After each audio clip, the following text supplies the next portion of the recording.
Bluebells are a beautiful and popular plant, known for their delicate blue flowers that bloom in the spring. While there are several types of bluebells, including Spanish and English varieties, native bluebells are the most commonly found in the United Kingdom. If you want to add these stunning flowers to your garden, here are some tips on how to grow native bluebells. 1. Choose a suitable location.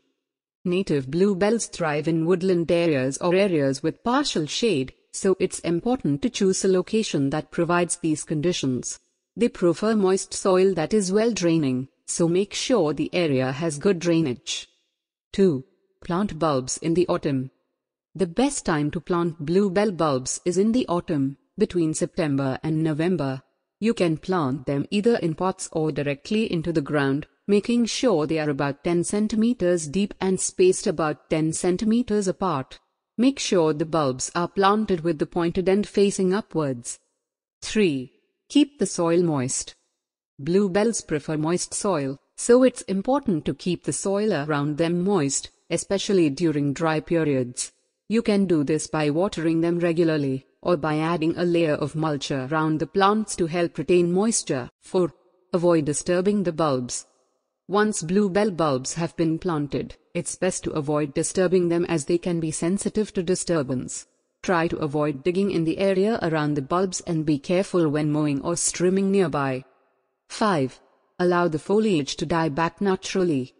After the bluebells have finished flowering, it's important to allow the foliage to die back naturally.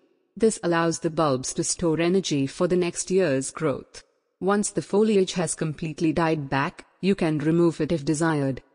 6. Control pests and diseases. Bluebells are generally hardy plants, but they can be susceptible to pests and diseases. Slugs and snails can damage the leaves and flowers, so it's important to keep an eye out for them and take action if necessary.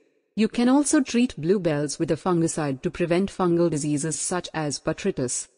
In conclusion, growing native bluebells is a relatively easy process, but it requires some careful attention to detail. By choosing a suitable location, planting the bulbs correctly, keeping the soil moist, avoiding disturbance, allowing the foliage to die back naturally, and controlling pests and diseases, you can enjoy these beautiful flowers in your garden for years to come.